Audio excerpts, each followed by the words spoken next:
12장 18절로 26절 말씀 봉독해 드리겠습니다.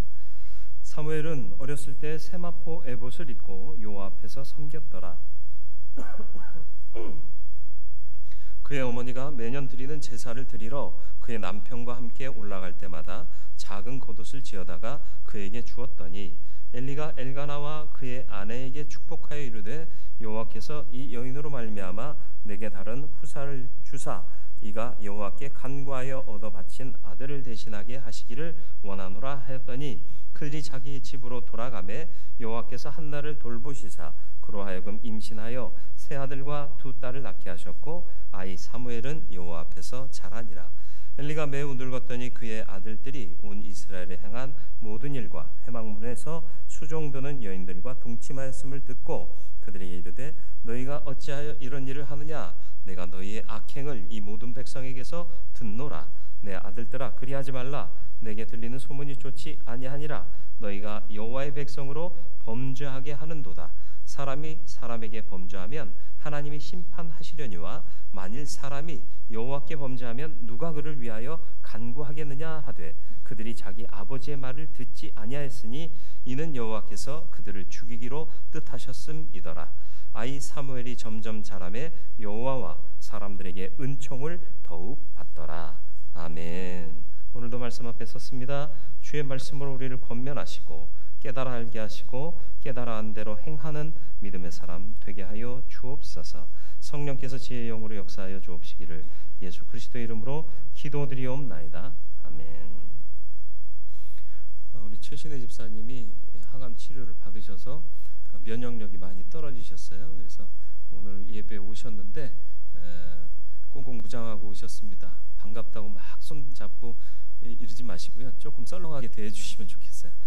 왜 그러냐 하면 반갑다고 이렇게 접촉하다 보면 이제 바이러스 같은 것들이 또 옮겨갈 수도 있고 하니까 그냥 가볍게 인사해 주시면 감사하겠고 계속해서 잘 치료될 수 있도록 기도해 주시면 감사하겠습니다.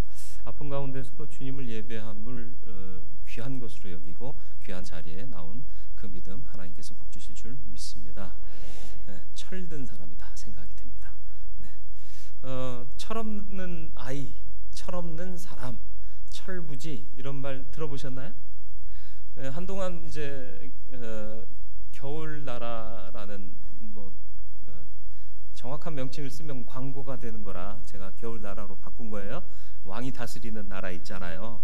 겨울왕 이런 그 영화가 히트를 쳤어요. 그래서 겨울나라 2도 나왔잖아요. 그죠? 굳이 그러지 않아도 되는데 우리끼리 누가 보고 그거 갖고 시비 걸는 일은 없지만 근데 그래도 이렇게 하니까 또 재밌잖아요. 그렇죠? 겨울나라 2가 나왔는데 애들이 그걸 보면서 겨울이라는 단어가 이게 각인이 된 거예요. 겨울의 특징이 뭐예요?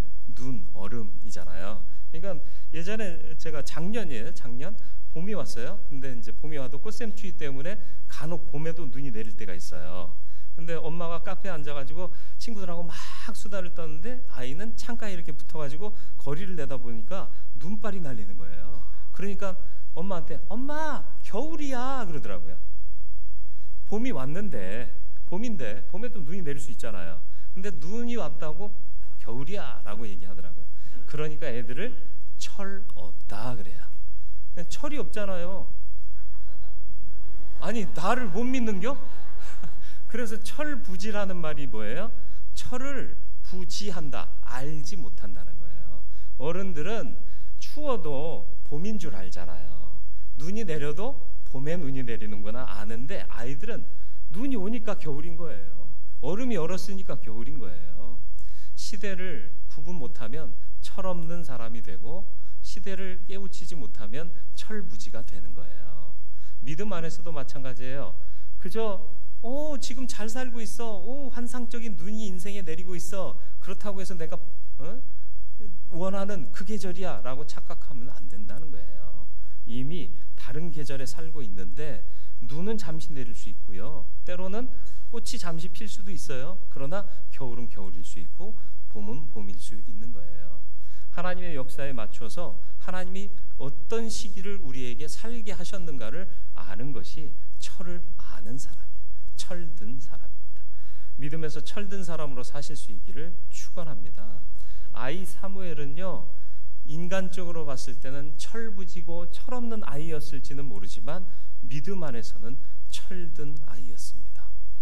엘리의 두 아들들은요, 나이는 먹었지만 믿음 안에서 철부지 철없는 놈들이었습니다. 우리는 믿음 안에서 철든 사람으로 살 수 있기를 축원합니다. 그래서 우리가 하나님 앞에 온전히 서는 방법은 무엇이냐? 사무엘의 유년 시절을 살피며 함께 나누기를 원해요. 세계적으로 미국 대통령 중에 가장 유명한 대통령이 누구죠? 딱 생각나는 사람 누구예요? 맞아요. 링컨이에요. 딴 사람 생각나면 저한테 개인적으로 찾아오세요. 제가 역사에 대해서 많이 설명을 해드리도록 하겠습니다. 링컨 대통령이 왜 유명할까요? 노예 해방. 왜 노예 해방을 했죠? 유명해지려고? 아니요. 하나님을 믿는 믿음 안에서 한 거예요. 링컨이 어린 시절에 굉장히 가난했다는 거 아시죠? 글자를 배우고 싶었는데 학교를 못 다녔어요. 그래서 삽에다가 목탄, 숯덩어리 갖다가 글씨를 써가면서 글을 깨우쳤는데 어떻게 글을 깨우쳤을까요? 성경책, 동화책도 없었어요. 읽을 책도 없었어요. 오로지 갖고 있는 성경책 보면서 알파벳을 깨우치고 또 말을 깨우치고 영어를 배운 거죠. 우리는 학원에 돈 주고 다녀도 정말 배우기 힘든데 참 비상한 사람인가 봐요. 그건 아니고 그 사람은 모국어니까 쉽게 배웠겠죠. 그렇게 해서 성경을 통해서 글을 배우고 성경 속에서 나를 발견한 사람이 링컨입니다. 그래서 하나님이 주신 비전을 늘 품고 있었고 하나님에 대한 확실한 믿음이 있었기 때문에 그가 대통령이 되어서도 그 선한 일들을 행하기 위해서 노예 해방을 위해서 힘썼던 것이죠. 그래서 1948년 역사학자 55명이 여러 가지 항목을 놓고 그간 있었던 인물들을 평가하는데 최고 점수를 받은 사람이 링컨이었다는 거예요. 경제, 도덕, 대중 설득력, 의회 관계, 비전 제시, 평등, 정의 추구 이런 여러 가지 항목들에서 최고의 점수를 받았다라는 것이죠. 어떻게 해서? 어렸을 때부터 말씀 안에 섰기 때문에, 다시 말하면 하나님의 뜻대로 살고자 했기 때문에. 아이 사무엘은 왜 믿음으로 철든 사람이었을까요? 어린 나이임에도 불구하고 하나님 앞에 섬겼기 때문입니다. 그래서 오늘 읽은 본문 말씀 시작이 사무엘은 어렸을 때 세마포 에봇을 입고 여호와 앞에서 섬겼더라. 여호와 앞에서 섬겼더라. 굉장히 중요한 겁니다. 우리는 항상 하나님 앞에 있어요. 여러분이 보지 못하고 깨닫지 못해도 하나님의 눈은 항상 우리를 향해 보고 계십니다. 그러니까 우리는 누구라도 하나님 앞에 서 있는 겁니다. 그런데 어떻게 설 것이냐는 내가 정하는 거예요. 여호와 앞에서 섬겼더라. 하나님을 섬기는 믿음으로 사는 저와 여러분들 되기를 축원합니다. 18절 말씀을 다시 천천히 보겠습니다. 사무엘은 어렸을 때 세마포 에봇을 입고 여호와 앞에서 섬겼더라. 세마포라는 말은 뭐예요? 말 그대로 마로 짠 옷인데요. 마로 짰는데 가는 마로. 그러니까 직조를 조밀하게 한 거예요. 그래서 좋은 품질이었기 때문에 귀족, 왕 혹은 제사장이 입었던 옷입니다. 그러니까 제사장들이 입던 옷을 입은 거예요, 아이가. 그리고 그 위에다 뭐를 걸쳤다고요? 에봇. 에봇은 뭐예요? 제사장이 제사를 집례할 때 입는 제사장의 복식인데 이게 편하지 않아요. 편한 옷이 아닙니다. 여러분, 제가 예배를 집례할 때 가운 입잖아요. 이 옷이 편할까요? 안 편할까요? 통짜니까 편하겠다? 아니요. 이 보세요. 이 소매가 어떻게 됐어요? 이게 치렁치렁한 거 갖고 일 못해요. 일하려면 이런 거 입으면 안 돼요. 그리고 이게 원피스잖아요. 아니 한 통 옷이란 뜻이에요. 근데 이게 보시기에는 이게 쫙 붙은 것 같죠? 펼쳐 보여드릴까요? 이렇게 넓게 펴져요. 그러니까 움직이다 어디에 걸리기도 하고 그러기 때문에 일할 때 입는 옷 아닙니다. 이거 입으면 불편해요. 그래서 많이들 이거 안 입고 하려고 하잖아요. 또 이것도 나가면 또 나한테 따지고 들 사람들이 있을까 걱정되는데 어쨌든 불편해요. 그러니까는 그냥 차라리 정장 입고 하는 게 더 편해서 그렇게 하는 경우도 많고, 또 어떤 사람은 이게 권위주의의 상징이라는 등 뭐 이러면서 얘기하는데, 불편해도 하나님 앞에서 나를 가리고 하나님의 영광을 전달하는 자로서의 모습을 갖기 위해서 이런 복식을 갖추는 거예요.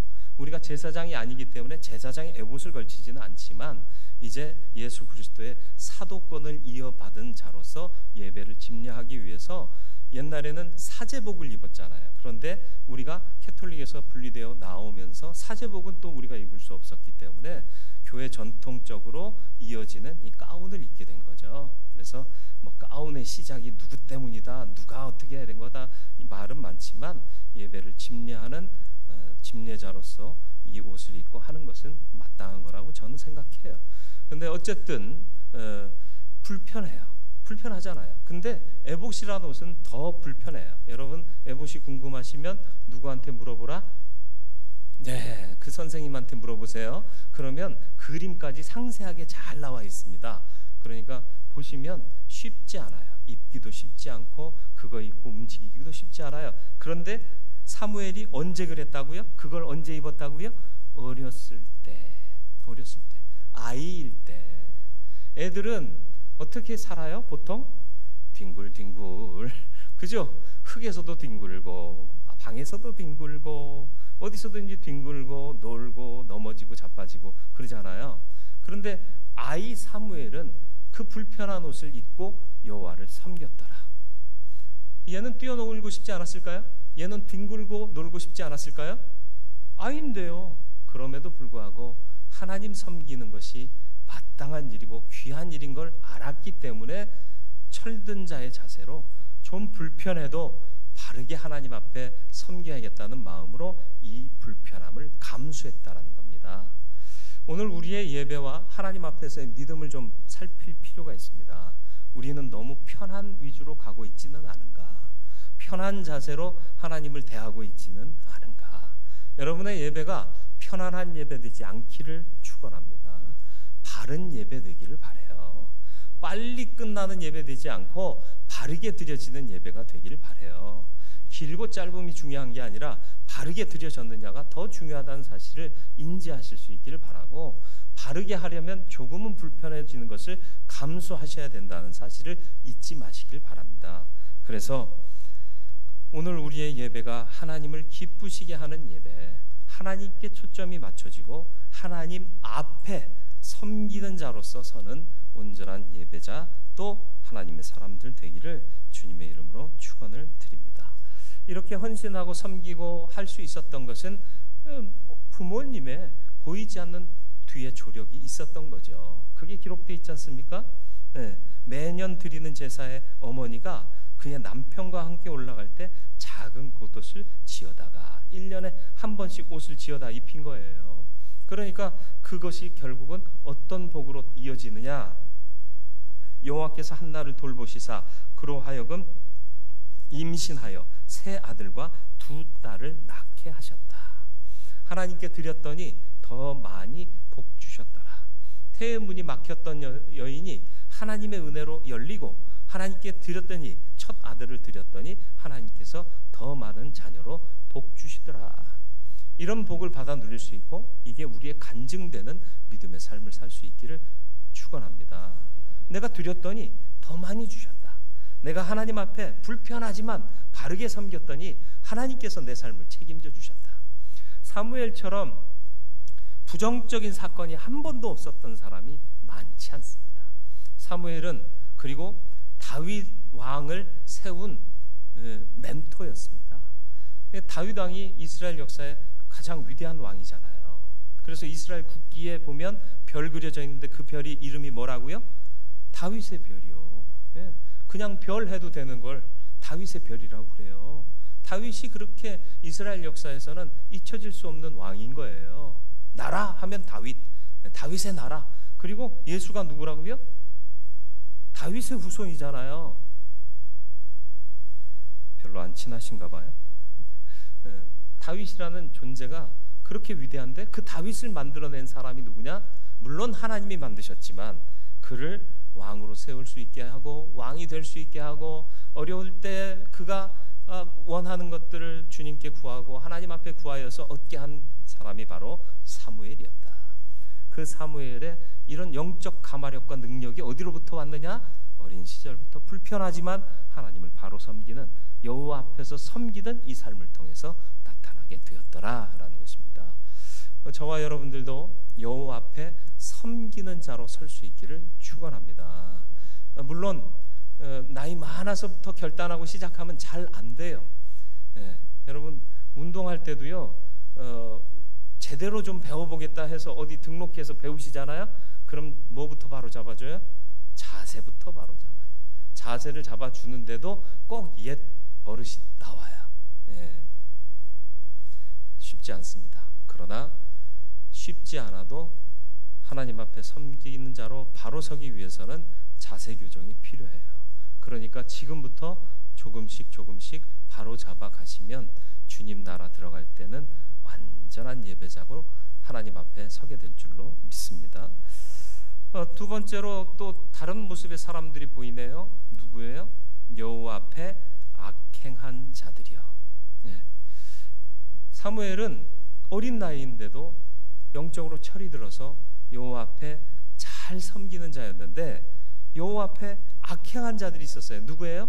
엘리의 두 아들과 그 종들이요. 물론 제사장들이 부리는 사환이니까 제사장의 말을 듣기는 해야겠지만, 이건 말도 안 되는 일이 되면 이러시면 안 됩니다라고 조언을 왜 못해? 그렇지 않습니까?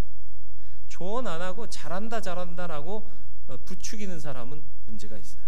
물론 그러시면 안 됩니다 이러는 건 아니지만 생각해 보셔야 됩니다. 좋게 표현하라고 그랬잖아요. 조언은 좋게 하는 게 조언입니다.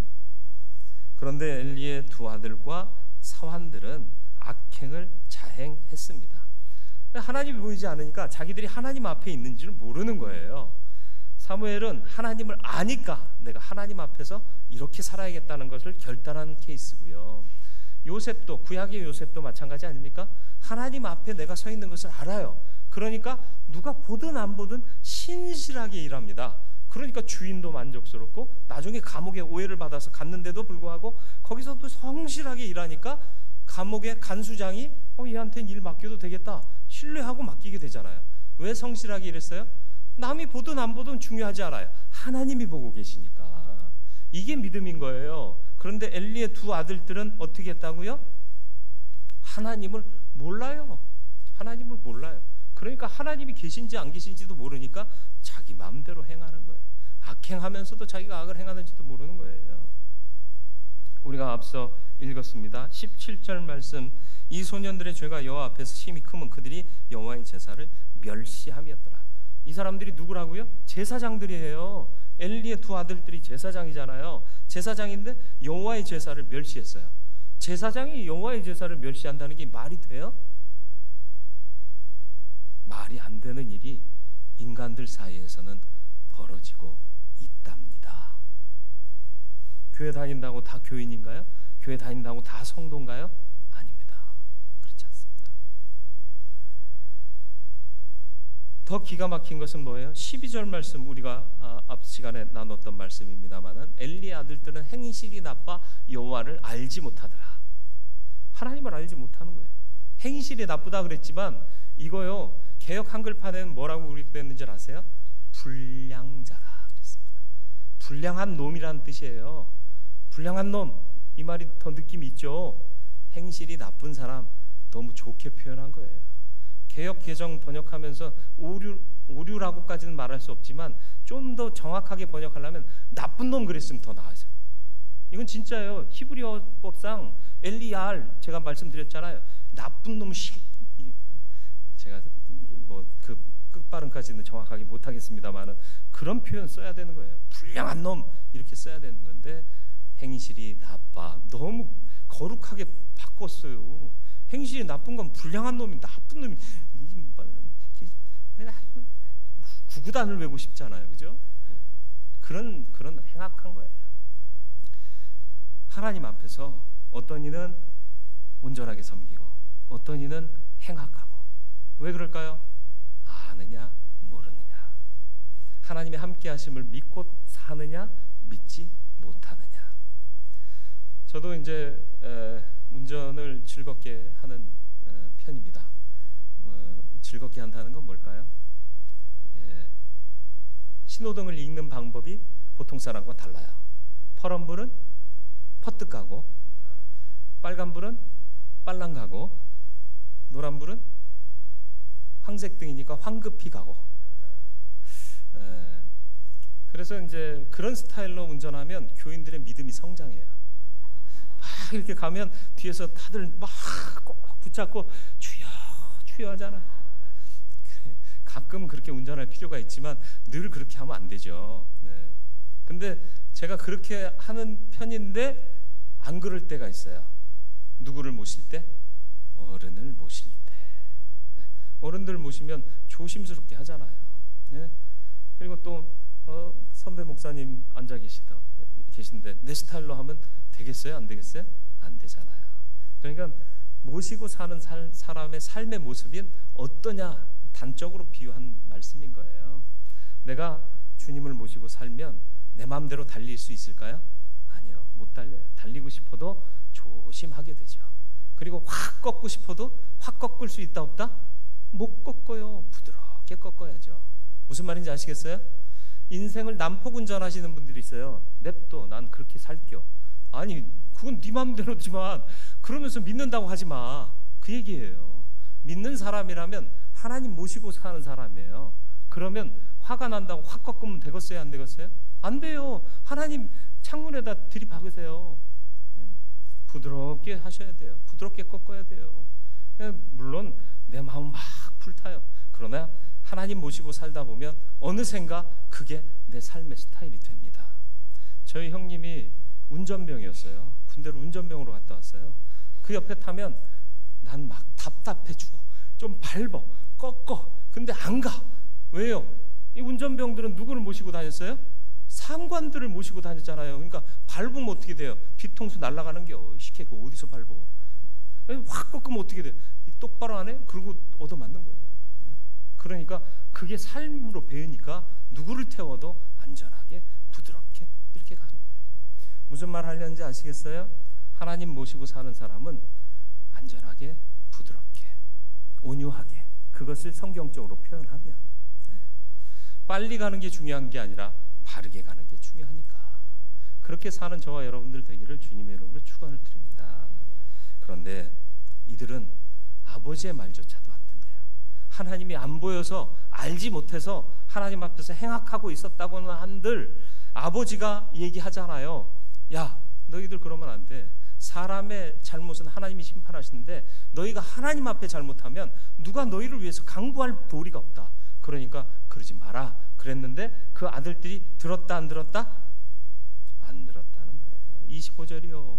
사람이 사람에게 범죄하면 하나님이 심판하시려니와 만일 사람이 여호와께 범죄하면 누가 그를 위하여 강구하겠느냐 하되 그들이 자기 아버지의 말을 듣지 아니하였으니 이는 여호와께서 그들을 죽이기로 뜻하셨음이더라.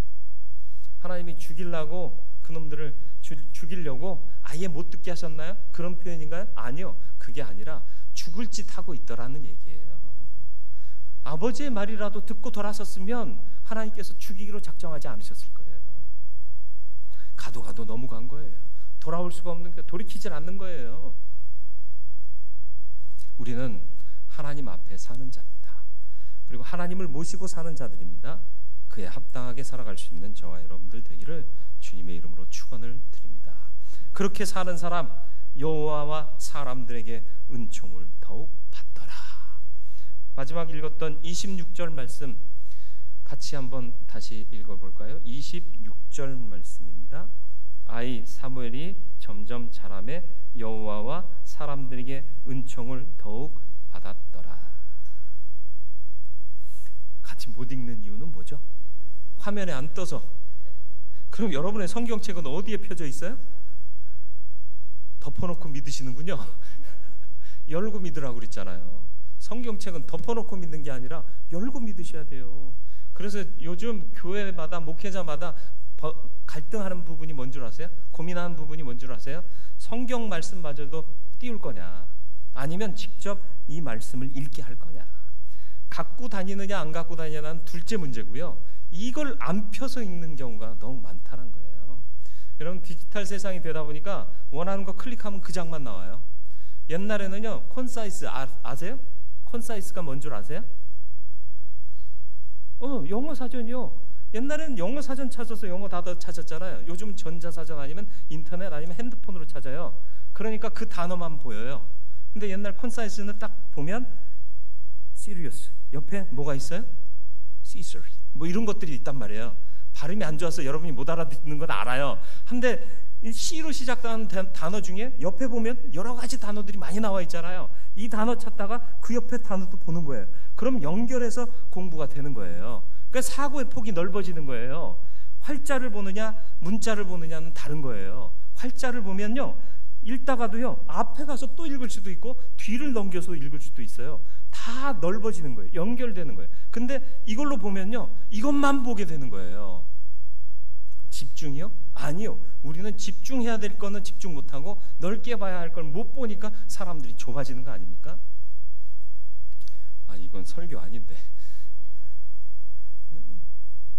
여러분, 우리가 하나님 앞에 선 자로, 하나님을 모시고 사는 자로, 섬기는 자로, 바른 믿음으로 살면 하나님과 사람 앞에 사랑받고 은총받는 자로 살게 될 줄 믿습니다. 옛날에는요, 그리스도인 하면 믿을 만한 사람 그랬어요. 그래서 그리스도인이 하는 영업장은 잘 됐어요. 왜요? 믿을 만하니까. 안 믿는 사람들도 갖다 맡겨놓으면 그냥 잘 해줘요. 그러니까 믿고 사는 거예요. 믿고 맡기는 거예요. 그런데 요즘은